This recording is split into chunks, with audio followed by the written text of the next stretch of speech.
Good afternoon, members. I'm Namirembe Sarah from Group 5, and this is our presentation on the complexities associated with procurement of projects and programs.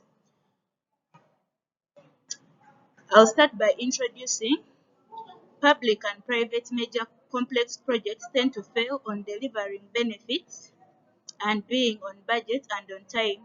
On average, these projects tend to deliver half the promised benefits. Research on the complexity factors that lead projects to low performance is prominent in many industrial sectors, such as transportation, new product development, constructions, among others. In terms of procurement, complexity relates to the level of intricacy and scope of issues involved in procuring a good or service. It is measured by considering the internal and external influences on a procurement activity, such as risk, total cost of ownership, and market dynamics. Procurement complexity is inherent to many projects due to strategic issues, technological advancements, and large investments. Below are the complexities our group managed to compile associated with procurement of projects and programs discussed in the given articles. Number one complexity is project information uncertainty. In the Kabakama commentary on COVID-19 vaccine hesitancy in sub-Saharan Africa, project information uncertainty is attributed to mainly misinformation about vaccine origin, efficacy, and safety, hence resistances from beneficiaries and low vaccine uptake. Project implementers of COVID-19 vaccinations in sub-Saharan Africa could not avail such information to stakeholders and people, hence making vaccination program in sub-Saharan Africa complex. Project scope interdependence and novelty. Project scope is an aggregate summary of all the important parameters of the entire project. A well-written project scope includes things like goals, deliverables, tasks, costs, and deadlines. Some of these tasks go beyond set project scope itself, that is to say, training people, integrated logistics, warranty assurance, infrastructure building, writing manuals, and cataloging. Longer project span. A project lifespan is the progression of differing phases of a project. Longer project spans more than 4 years make a project complex. In an article of George Chimbowa and Khaldun assessing the Bujagali hydropower project in Uganda, complex is identified a longer project span since it was stated that the project faced numerous economic, environmental, and social challenges. Technical novelty. Technical novelty is one factor that subtly influences a project's outcome.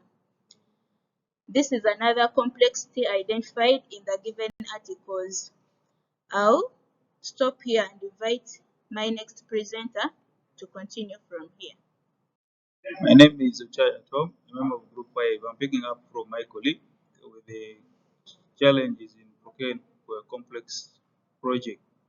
And the point we have is delayed construction of desired infrastructure. According to Tom Okwang and Frank Van Clee, Ghana needs to invest over 1.4 billion annually in the future with other resources. Rich, cash poor nations, however, Uganda is presented with the challenge of choice in delayed construction of desired infrastructure until resources revenue eventuate in the future. Countries like Uganda borrow money to build the infrastructure in short term, with loans being repaid from secured by the future resources benefits, with the country forfeiting some of the proportion of future resources earning. We reflect on this by analyzing the two infrastructural projects in Uganda, being Kampala Express Highway, Karomba Electrical Dam, and then we consider whether the institutional and financial arrangement were in the best interest of the nation and its people. The next point we have is budgetary constraint.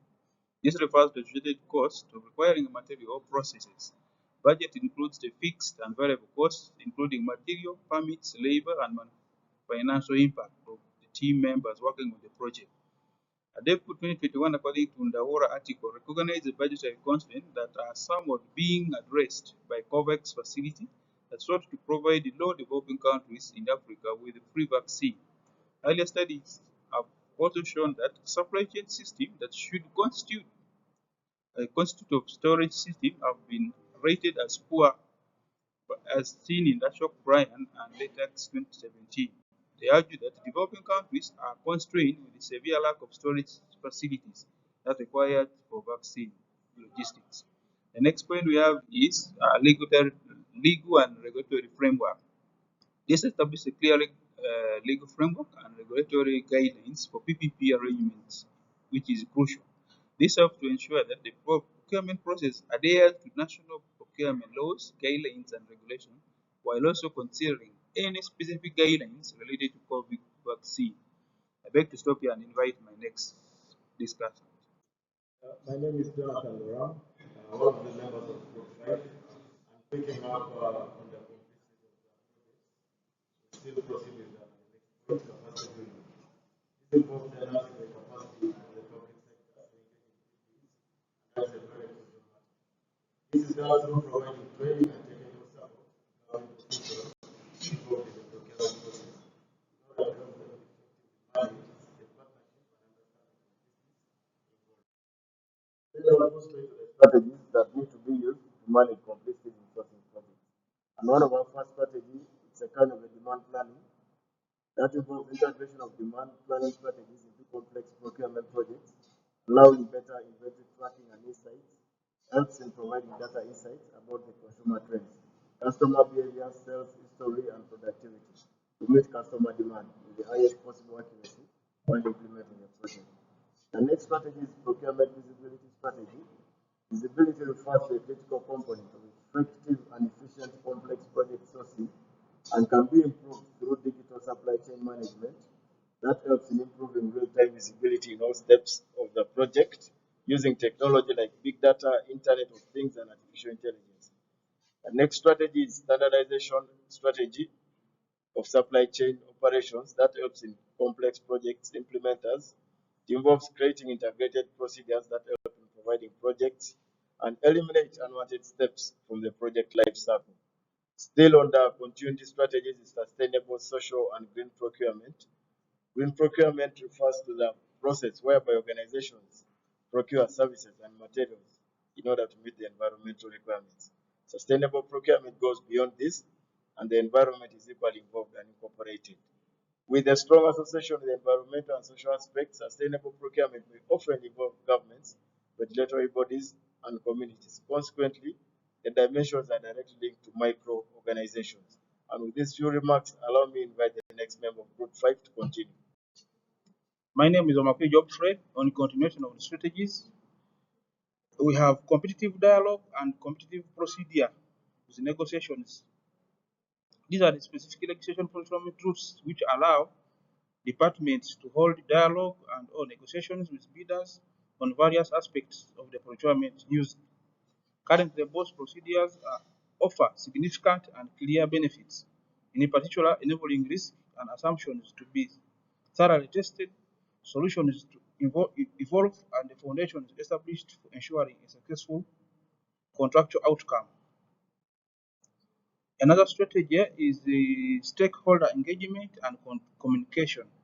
It is essential to involve all stakeholders, including policymakers, healthcare providers, community leaders, and the general public in the planning and implementation of the program or projects. Regular communication and engagement can help build trust, manage expectations, and address any concerns or issues that arise. Another strategy is capacity building. In some cases, it may be necessary to build capacity within the organization or community to support the implementation of the program or project. This may involve providing training and support to staff, volunteers, or community members to ensure that they have the skills and the knowledge required to carry out the roles. Another strategy, we have strong project management. Effective project management is essential to ensure that the project is delivered on time, within budget, and the required quality standard.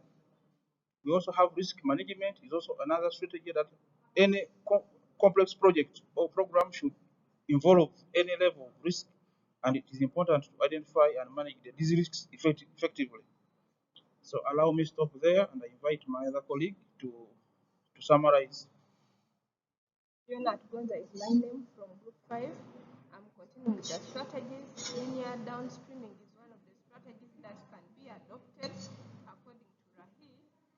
Unlike in the earlier days, private sector participation, while in the traditional supply chain approach, was ideal for earlier pandemics. It is important since it justifies the need for additional capacity to save lives.